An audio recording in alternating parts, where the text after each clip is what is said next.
আকাশবাণী আগরতলা। স্থানীয় সংবাদ পড়ছি চন্দন লেখাপাল। এখনকার বিশেষ বিশেষ খবর হলো, টিলা জমিতে কৃষি ফলন নিয়ে আজ থেকে আগরতলার প্রজ্ঞা ভবনে দুদিনের আন্তর্জাতিক সম্মেলন শুরু হয়েছে।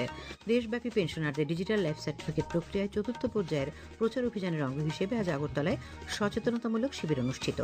রাষ্ট্রপতি দ্রৌপদী মুর্মু বলেছেন, আদিবাসী সম্প্রদায়ের উন্নয়ন এবং জাতির উন্নয়ন একে অপরের পরিপূরক। জনতা দল ইউনাইটেড প্রধান নীতিশ কুমার আজ সকালে বিহারের মুখ্যমন্ত্রী হিসেবে শপথ গ্রহণ করেছেন। এবারে সংবাদ বিস্তারিত। টিলা জমিতে কৃষি ফলন নিয়ে আজ থেকে আগরতলার প্রজ্ঞা ভবনে দুদিনের আন্তর্জাতিক সম্মেলন শুরু হয়েছে। 7টি দেশের কৃষি বিজ্ঞানী, কৃষি কর্মকর্তা ও রাজ্যের 250 জন কৃষক সম্মেলনে অংশ নিয়েছেন। এর উদ্বোধন করেন বনমন্ত্রী অনিমেষ দেববর্মা।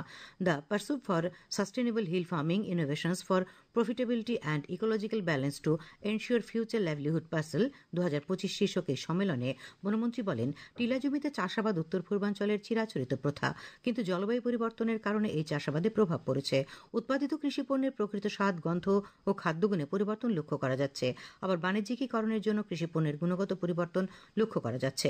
তিনি বলেন, কৃষি পণ্যের প্রকৃত স্বাদ, গন্ধ ও গুণমান বজায় রাখাই এখন কৃষিবিজ্ঞানীদের কাছে সমস্যা। এই সমস্যা মোকাবিলা করতে হবে। তিনি বন সৃজনের উপর গুরুত্ব আরোপ করে বলেন, চলতি বছরে 6.5 লক্ষ গাছের চারা রোপণ করা হয়েছে।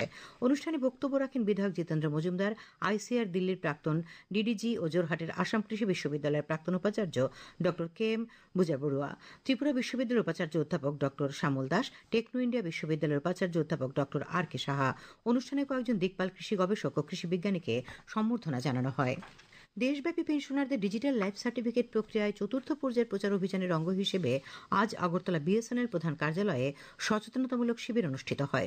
Controller of communication accounts north east 1 telecom সার্কেলের উদ্যোগে এবং বিএসএনএল এর সহযোগিতায় আয়োজিত এই শিবিরে joint controller of communication accounts officer Subhranil Das জানান, জীবন প্রমাণ অ্যাপস ব্যবহার করে পেনশনাররা সহজেই ডিজিটাল লাইফ সার্টিফিকেট জমা দিতে পারছেন। এবছর সারা দেশের 171টি শহরে 320টিরও ক্যাম্প আয়োজন করা হচ্ছে। এর মধ্যে উত্তর পূর্বাঞ্চলে মেঘালয়, মণিপুর, ত্রিপুরা রয়েছে। টার্গেট হচ্ছে যাতে পেনশনাররা 100% ডিজিটাল লাইফ সার্টিফিকেট করতে পারে আর কি। এই ক্যাম্পেইনটা ইনিশিয়েটিভ হচ্ছে ডিপার্টমেন্ট অফ পেনশন আর pensioners welfare in collaboration of controller general of communication accounts, controller general of defence accounts আর আরো বিভিন্ন 19টা pension disbursing banks, India post payment bank, pension welfare association, UIDAI আর ministry of electronics and IT, এই এতগুলো সংস্থা মিলে এই ক্যাম্পেইনটা অল ওভার ইন্ডিয়া করছে। যুব বিষয়ক ও ক্রীড়া দপ্তরের মন্ত্রী টিঙ্কু রায় আজ কৈলাসহরের ঊনকোটি কলাক্ষেত্রে 72তম অখিল ভারত সমবায় সপ্তাহ উপলক্ষে ঊনকোটি উত্তর ত্রিপুরা জেলাভিত্তিক আলোচনা চক্রের উদ্বোধন করেন।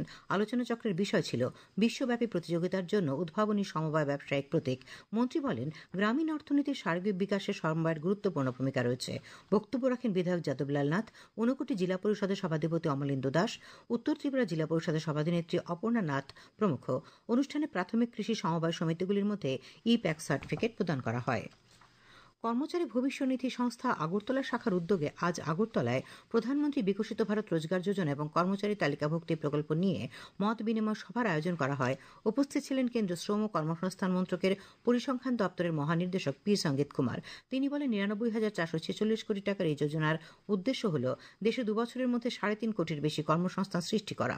বিকশিত ভারত 2047 প্রকল্পের স্বপ্ন বাস্তবায়িত করতে এই প্রকল্পটি গুরুত্বপূর্ণ ভূমিকা পালন করবে। বক্তব্য রাখেন রাজ্য শ্রম ও কর্মসংস্থান দপ্তরের যুগ্ম অধিকর্তা বিনয় ভূষণ দাস, কর্মচারী ভবিষ্যনিধি সংস্থা আগরতলা শাখার পিএফ কমিশনার লিও জোসেফ মারান্ডি।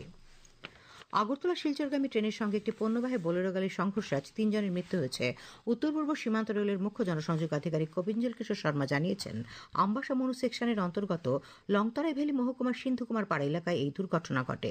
তিনি জানান, অনুমোদিত ক্রসিং এলাকা পার হওয়ার সময় বোলেরো গাড়িটিকে ট্রেনটি সজোরে ধাক্কা দেয়। ঘটনাস্থলেই গাড়ির চালক সহ 3 জনের মৃত্যু হয়েছে। দুর্ঘটনার খবর পেয়ে পুলিশ ও রেল কর্তৃপক্ষ ঘটনাস্থলে পৌঁছে উদ্ধার কাজ শুরু করে।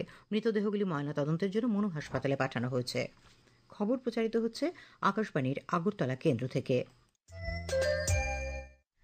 আকাশবাণীর সংবাদের আপডেট পেতে লগ ইন করুন www.newsonair.com এবং নিউজ অন এআইআর অ্যাপ এবং টুইটার ও ফেসবুক প্ল্যাটফর্মে এআইআর নিউজ অ্যালার্টসে। ইউটিউবে লক্ষ্য রাখুন নিউজ অন এয়ার অফিসিয়ালে।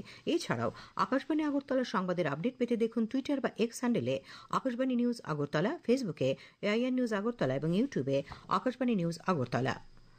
রাষ্ট্রপতি দ্রৌপদী মুর্মু বলেছেন যে আদিবাসী সম্প্রদায়ের উন্নয়ন এবং জাতির উন্নয়ন একে অপরের পরিপূরক।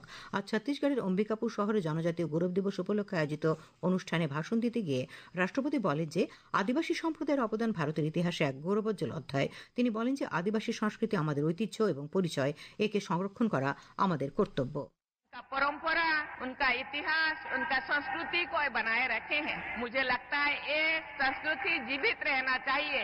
ये हम लोगों का पहचान है, ये हम लोगों का धरोहर है। इसीलिए उसको बनाए रखना, उसको जीवित रखना बहुत जरूरी है। जनजातीय समुदाय से मेरा विशेष लगाव होना स्वाभाविक है, क्योंकि मैं इसी समाज की बेटी हूँ। অনুষ্ঠানে রাষ্ট্রপতি আদিবাসী সম্প্রদায়ের নেতাদের পাশাপাশি আদিবাসী বিদ্রোহের বীর এবং স্বাধীনতা সংগ্রামীদের পরিবারের সদস্যদেরও সম্মানিত করেন। তিনি জনজাতীয় গৌরব দিবস উদযাপনের অংশ হিসেবে আয়োজিত লোকনৃত্য প্রতিযোগিতার বিজয়ীদের সম্মানিত করেন। অনুষ্ঠানে ছত্তিশগড়ের রাজ্যপাল রমেন ডেকা, মুখ্যমন্ত্রী বিষ্ণুদেও সাই, কেন্দ্রীয় প্রতিমন্ত্রী দুর্গাদাস উইকে এবং আরও বেশ কয়েকজন জনপ্রতিনিধি উপস্থিত ছিলেন। জনতা দল ইউনাইটেড প্রধান নীতিশ কুমার আজ সকালে বিহারের মুখ্যমন্ত্রী হিসেবে দশমবারের মতো শপথ গ্রহণ করেন। বিহারের রাজ্যপাল আরিফ মোহাম্মদ খান তাকে পদ ও গোপনীয়তার শপথ বাক্য পাঠ করান। পাটনার ঐতিহাসিক গান্ধী ময়দানে শপথ গ্রহণ অনুষ্ঠানে প্রধানমন্ত্রী নরেন্দ্র মোদী, কেন্দ্রীয় মন্ত্রী অমিত শাহ, জেপি নাড্ডা, চিরাগ পাসওয়ান এবং এনডিএর শীর্ষ নেতারা উপস্থিত ছিলেন। মুখ্যমন্ত্রী নীতিশ কুমার সহ মোট 27 জন মন্ত্রী হিসেবে আজ শপথ নিয়েছেন। সম্রাট চৌধুরী, বিজয় কুমার সিনহা, দিলীপ জয়সওয়াল, মঙ্গল পাণ্ডে, নীতিন নবীন এবং রামকৃপাল যাদব সহ বিজেপি নেতারা নীতিশ কুমারের মন্ত্রিসভায় মন্ত্রী হিসেবে শপথ গ্রহণ করেছেন। অন্যদিকে জেডিইউর লেসি সিং, শ্রবণ কুমার, বিজেন্দ্র প্রসাদ যাদব, জামা খান এবং অশোক চৌধুরী মন্ত্রী হিসেবে শপথ নিয়েছেন। উল্লেখ্য, সম্প্রতি সমাপ্ত বিহার বিধানসভা নির্বাচনে এনডিএ 243 সদস্যের বিধানসভার মধ্যে 202টি আসন জিতে নিরঙ্কুশ সংখ্যাগরিষ্ঠতা লাভ করেছে। এনডিএতে বিজেপি 89টি আসনে, জেডিইউ 85টিতে, এলজেপি আর 19টিতে, হিন্দুস্তানি আওয়াম মোর্চা 5টিতে এবং জাতীয় লোক মোর্চা 4টি আসনে জয়লাভ করে। বিরোধীদের মহাজোট নির্বাচনে মাত্র 35টি আসন জিতেছে। প্রধানমন্ত্রী নরেন্দ্র মোদী আজ বিহারের মুখ্যমন্ত্রী হিসেবে শপথ গ্রহণ করায় নীতিশ কুমারকে অভিনন্দন জানিয়েছেন।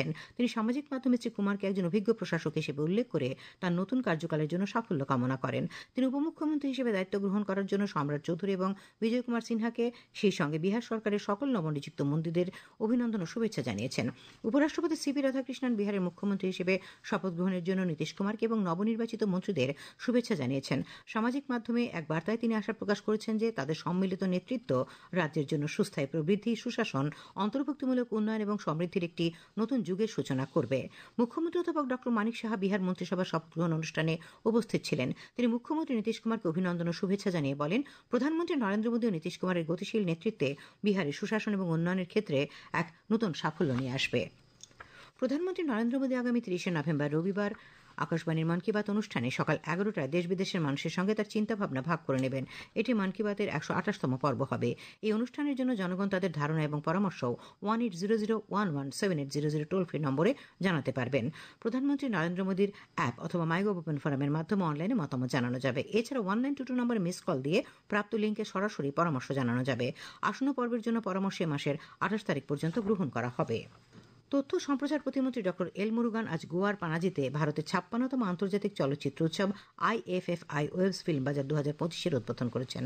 সৃজনশীল ও আর্থিক অংশীদারিত্বের জন্য চলচ্চিত্র নির্মাতা, প্রযোজক, বিক্রয় প্রতিনিধি, উৎসব প্রোগ্রামার এবং পরিবেশকদের জন্য একটি বৈশ্বিক মিলনস্থল হিসেবে এটি কাজ করে। উদ্বোধনী অনুষ্ঠানে উপস্থিত ছিলেন গোয়ার মুখ্যমন্ত্রী প্রমোদ সাওয়ন্ত, তথ্য সম্প্রচার সচিব সঞ্জয় জাজু, উৎসবের পরিচালক শেখর কাপুর, অভিনেতা নন্দমুরি বালাকৃষ্ণ, অনুপম খের, মনোজ যোশী এবং শ্রীলীলা। চলচ্চিত্র নির্মাতা রাকেশ ওম প্রকাশ মেহরাও উপস্থিত ছিলেন। গণমুক্তি পরিষদের 23তম কৈলাসহর মহকুমা সম্মেলন আজ অনুষ্ঠিত হয়। উদ্বোধন করেন প্রাক্তন বিধায়ক রাজেন্দ্র রিয়াং। বক্তব্য রাখেন রাজ্য বিধানসভার বিরোধী দলনেতা জিতেন্দ্র চৌধুরী, প্রাক্তন আইনমন্ত্রী তপন চক্রবর্তী, এডিসির প্রাক্তন মুখ্য কার্যনির্বাহী সদস্য রাধাচরণ দেববর্মা প্রমুখ বক্তব্য রাখেন। সম্মেলন থেকে 25 সদস্যের মহকুমা কমিটি গঠন করা হয়। সভাপতি পদে পাইচুকলিয়ানা হালাম এবং সম্পাদক পদে মোহন দেববর্মা নির্বাচিত হয়েছেন। আবহাওয়া, আগামীকাল আকাশ আংশিক মেঘাচ্ছন্ন থাকবে। সকালে হালকা থেকে মাঝারি কুয়াশা পড়তে পারে। আগামীকাল দিনের সর্বোচ্চ তাপমাত্রা 31 ডিগ্রি সেলসিয়াস এবং সর্বনিম্ন 17 ডিগ্রি সেলসিয়াসের কাছাকাছি থাকবে। আজ সর্বোচ্চ তাপমাত্রা ছিল 31.3 ডিগ্রি সেলসিয়াস এবং সর্বনিম্ন 17.5 ডিগ্রি সেলসিয়াস। শেষ করার আগে খবরের বিশেষ বিশেষ অংশগুলি আরেকবার। টিলা জমিতে কৃষি ফলন নিয়ে আজ থেকে আগরতলার প্রজ্ঞা ভবনে দুদিনের আন্তর্জাতিক সম্মেলন শুরু হয়েছে। দেশব্যাপী পেনশনারদের ডিজিটাল লাইফ সার্টিফিকেট প্রক্রিয়ায় 4র্থ পর্যায়ের প্রচার অভিযানের অঙ্গ হিসেবে আজ আগরতলায় সচেতনতামূলক শিবির অনুষ্ঠিত হয়। রাষ্ট্রপতি দ্রৌপদী মুর্মু বলেছেন যে আদিবাসী সম্প্রদায়ের উন্নয়ন এবং জাতির উন্নয়ন একে অপরের পরিপূরক। জনতা দল ইউনাইটেড প্রধান নীতিশ কুমার আজ সকালে বিহারের মুখ্যমন্ত্রী হিসেবে শপথ